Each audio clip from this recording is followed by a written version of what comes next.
Hello, guys. Welcome to math. Today we are going to continue to focus on multiplying whole numbers, and we're going to do a number disk and area model. So by the end of class, you'll be able to do both strategies. I started class off with us all together, and we did a model, just reviewing some of the skills we learned. Don't forget, today there'll be the exit ticket's a little different. Mrs. Andrews is trying something different, where when you go to today's folder, there's actually an assignment. So when you get to the assignment, it looks different on yours because you're on your iPad, but you'll go to the top and it says submissions, and you'll add that plus button.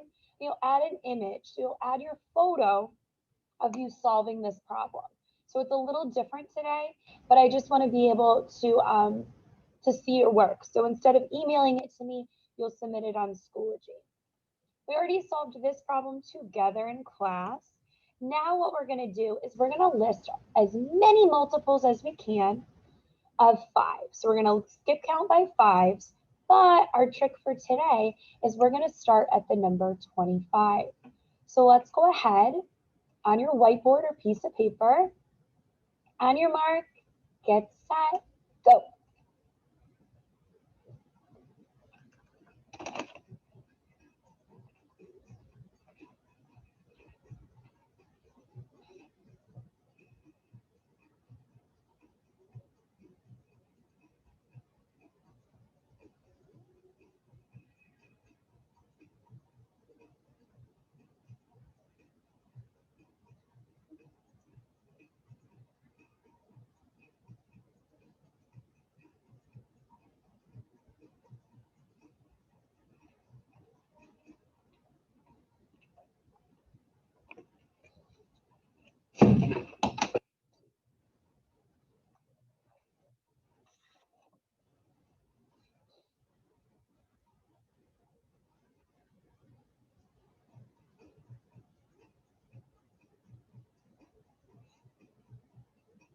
All right, ladies and gentlemen, that is your timer. So if you could please stop. Hopefully, as you are going through, you started at 25. And I hope the pattern that you found is that when we're skip counting by 5s, the only thing in the ones place is a 0 or a 5. So when you're skip counting by 5s, the only things in the ones place are 0 and 5. Good job. Hopefully you were able to skip count a lot counting by 5s. I want to go over some patterns of 10. Remember I told you 4th grade is all about the number 10. So I want you to hopefully notice some patterns or how numbers change when we multiply by something with 10. So a pattern of 10 typically ends in a 0, right? So for example, I want you to just watch this pattern. I start with 5 times 4.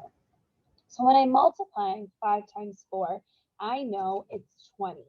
If I can multiply 5 times 4, that means I can multiply up to any number that has a 5 and a 4 similar to this. So for example, 50,000 times 4, I can do it like that because I know 5 times 4. So now that I know 5 times 4 is 20, when I do 50 times 4, now I could do 50, 100, 150, 200, or I can use my patterns of 10. So 5 times 4 is 20, but if I'm multiplying that by 10, it would be 200. So for example, 5 times 4 is 20, but I have 2 zeros, which is 10. 10 times 10 is 100. 100 times 20 is 2,000. Let me show you this one. 5 times 4 is 20. Really, this 1,000 is the same as 10 times 10 times 10. So we're really multiplying 5 times 10 times 10 times 10.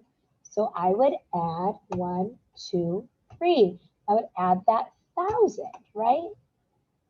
And then last, 50,000 times 4. I would still do my pattern of 5 times 4 is 20. And now I'm truly multiplying 10 times 10 times 10 times 10. which is 10,000. So I would add my 4 zeros. So I have 200,000. Hopefully you were able to see that pattern. Now I'm going to try to trick you now and mix it up and not make it so easy. I want you to try this one on your own. So pause your video and see if you can solve this one. 3,000 times 6. Let's start there. 3,000 times 6. Now hopefully when you solved this, you did first 3 times 6 and you got 18. Now you're really multiplying that 18 times 10 times 10 times 10. So 18 times 10 would be 180, times 10 would be 1,800, times 10, right? You would have 18,000. Love the patterns of 10. Go ahead, pause your video and try the next 3 all by yourself.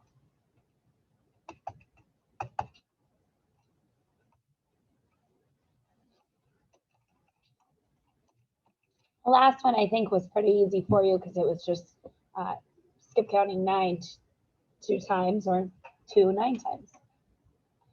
Hopefully those patterns of 10 start to get easier and easier for you as you understand more about our place value system. I typically forget to go back and erase these, and then when I'm live teaching in my classroom, all of my students see the answers. So today I told you we're going to focus on the area model and on our number disk strategy. First, I just want to review the area model. You'll notice I'm multiplying 214 times 3. So it's a 3-digit number. So what I need to do first is I need to break apart my first factor into place values. So I have a 2 in the hundreds place, I have a 1 in the tens place, and last I have a 4 in the ones place. So down here, I'm breaking those factors up. So 200 times 10 times 4. And I'm multiplying those numbers all by the number 3.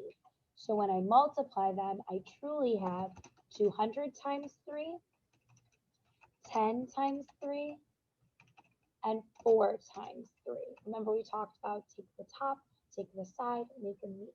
Top, side, meet. Top, side, meet. Now I can solve them, just like we did before. 2 times 3 is 6, add my 2 zeros. 1 times 3 is 3, add my 0. 4 times 3 is 12. So we would, sorry, let me fix that for you. Now we would add them up. Personally, when I'm adding, I like to do it vertically. So I have 600 plus 30, plus 12. And I'm going to add those up, my partial products. And I have 642. I like to rewrite my number sentence by saying my variable, and I got a product of 642. Okay, so I want you to try yours. Let me show you your equation. Yours is 451 times 3. Pause your video, try this out, and then check back with me. All right, hopefully when you did this, you broke apart your place value of that first factor, and you got a value of A, or that variable, of 1,353. Awesome job with the area model. I want to now show you how to solve these same problems by using the number disks. Remember when we use those number disks? It's just short and sweet. We don't focus a lot of time on drawing them. So first, I like to start with my biggest place value. I have 2 in the hundreds place. So I'm just going to annotate it here for you. I have 2 in the hundreds place. I have 1 in the tens place. And I have 4 in the ones place. I wrote that one time, but I have to write it 3 times. So I need to rewrite those numbers using, notice that it's just quick and easy. I'm not spending too much time writing them. Now, because it's repeated addition, multiplication and repeated addition are the same, I can add them all up. So 4, 5, 6, 7, 8, 9, 10, 11, 12. I can't fit 12 in that one place value, but I can regroup. And then I'm going to add up my tens place, 10, 20, 30, 40. And my hundreds place, 1, 200, 300, 400, 500, 600. So my value of E is 642.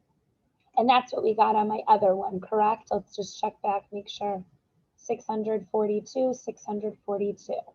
Beautiful. So as you can see, I just broke apart and rewrote them and then added them all up. So maybe if you're someone that multiplication isn't your strong suit, you could do the number discs. What we're going to do now is I'm going to have you pause your video and solve your problem. But this time, look at our strategy. You're also doing the number discs. Pause your video and solve for the value of E. All right, hopefully when you solved for the value of E, you had 4 in the hundreds, 2 in the tens, 1 in the ones, and you wrote that 3 times. When you added them up, I'm just gonna type them here. You had 3, you had 6, and you had 4, 8, 12. You can't fit 12 there, so you have to regroup.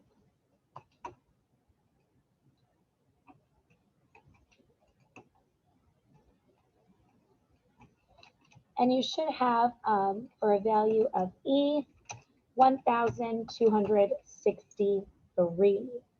Okay. Hopefully this strategy, some of you like it. It's again called the number disc strategy.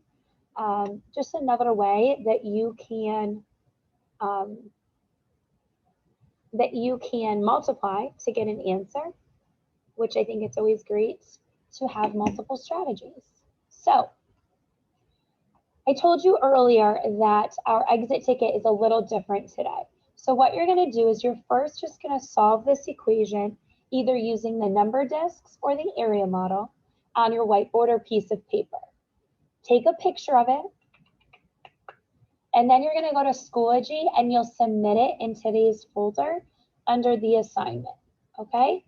A little different, same idea. Go ahead, work on your exit ticket, and then submit it. Thanks for working hard today, guys. Enjoy your day off tomorrow.